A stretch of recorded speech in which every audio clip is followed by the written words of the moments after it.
हम नूरे हिकमत चैनल में आपका इस्तकबाल करते हैं। Stories that enlighten your soul. Rahim दिल शहजादा और मक्कार बुढ़िया। अब रहीम दिल शहजादे की सुनिए। जब उसने अपने मुल्क की सरहद से बाहर कदम रखा तो सूरज निकल चुका था। उसने घोड़े को थकाना मुनासिब न समझा था। वो रास्ते में कुछ देर सवारी करता और कुछ देर उसको सुस्ताने का मौका देता।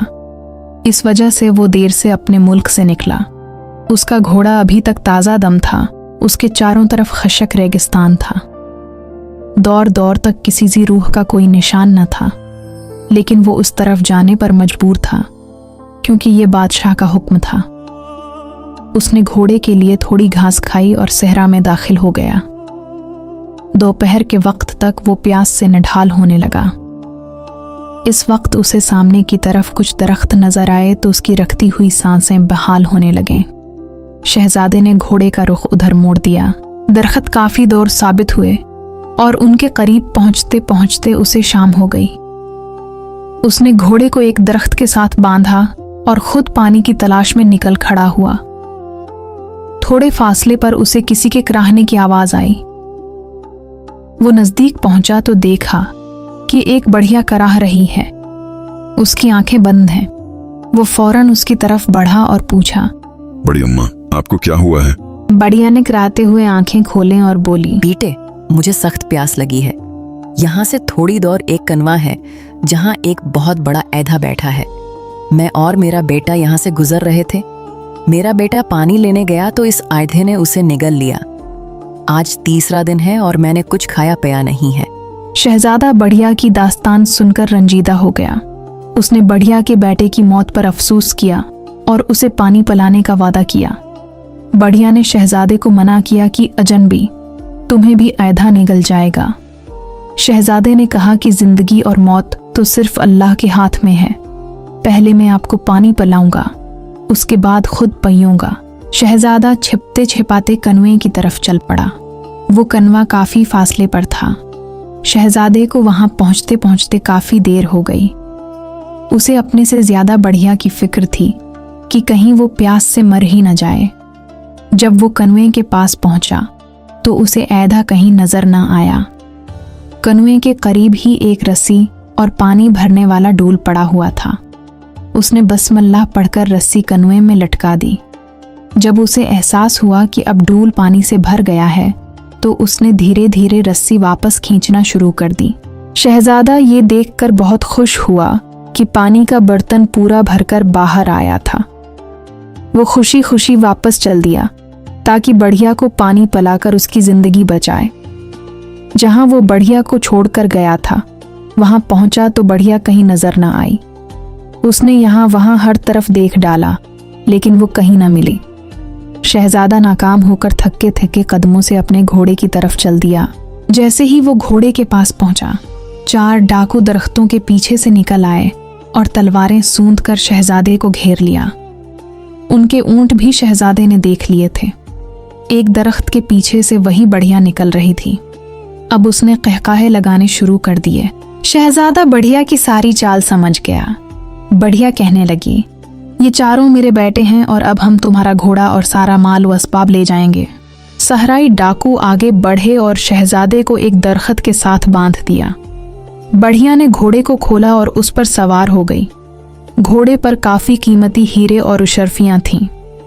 उन्हें देखकर बढ़िया और उसके बेटों की बाछें खुशी से फैल गईं। उन्होंने शहजादे की तलाशी लेना भी मुनासिब न समझा।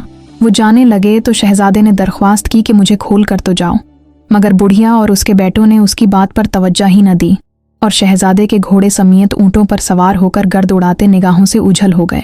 बहादुर शहजादा मौत की दहलीज पर। बहादुर शहजादा जुनूब की सिमत रवाना हुआ था। जब वो अपने मुल्क की सरहद से बाहर निकला तो शाम पड़ चुकी थी। इस तरफ उनका मुल्क ज्यादा फैला हुआ था, इसलिए उसे सरहद अबूर करते शाम हो गई थी।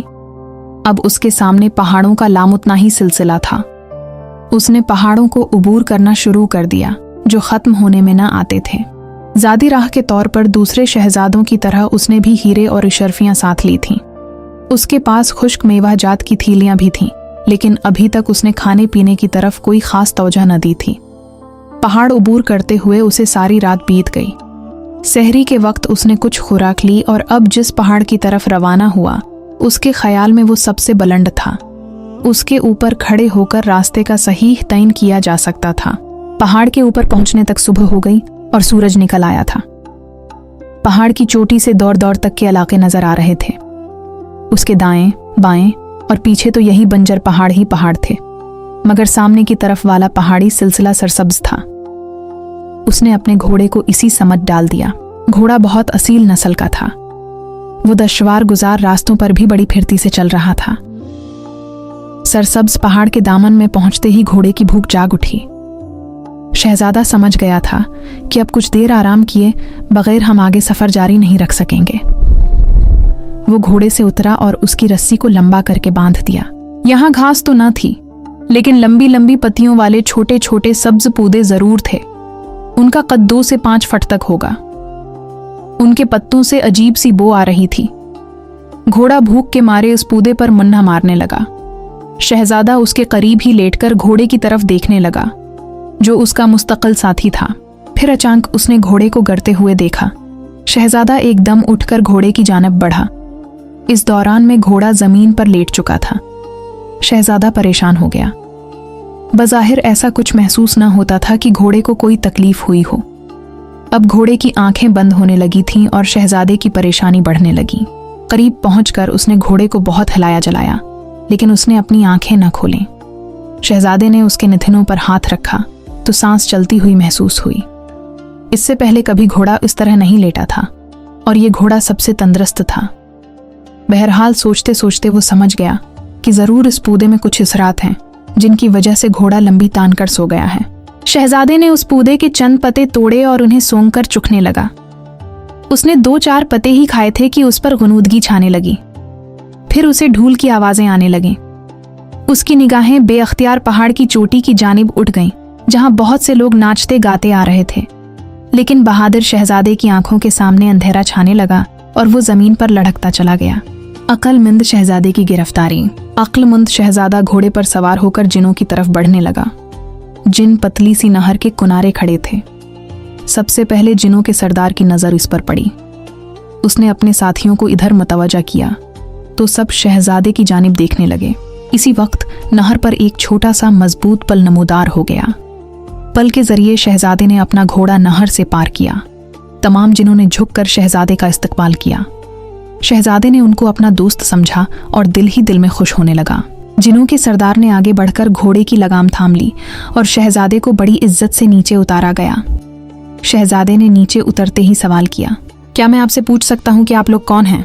सरदार जिन इधर उधर देखकर बोला, शहजादे, अरसा पहले हमें आपके यहाँ आने की नवीद सुनाई गई थी और आज वो मुबारक दिन आ पहुंचा है। शहजादा सोच रहा था कि उनको कैसे मालूम हुआ होगा कि मैं शहजादा हूँ। जिन भानब गया कि शहजादा क्या सोच रहा है। वो कहने लगा, शहजादे, हमारा बादशाह नियाज जिन 2 साल से बीमार है। नामी ग्रामी तबीबों से इलाज कराया गया, लेकिन उसकी हालत बहुत ज्यादा बिगड़ने लगी। फिर बूढ़े शाही नजूमी जिनको बुलाया गया था कि वो बादशाह की बीमारी के बारे में कुछ बताए। उसने कहा था कि 2 साल बाद एक मुल्क का शहजादा जिसका नाम अक्लमंद शहजादा होगा, वो हमारे मुल्क की सरजमीन पर कदम रखेगा। उसके कदम रखते ही बादशाह सलामत की तबीयत संभलना शुरू हो जाएगी। और अगर बादशाह 1 महीने तक शहजादे को अपना मेहमान रखने में कामयाब हो गया तो वो मुकम्मल सेहत याब हो जाएगा। जिन की बातें सुनकर शहजादे को ताजुब हुआ, लेकिन इसी असना में सरदारे जिन ने शहजादे का हाथ थाम कर कहा, शहजादे, क्या आप हमारे साथ चलने के लिए तैयार हैं?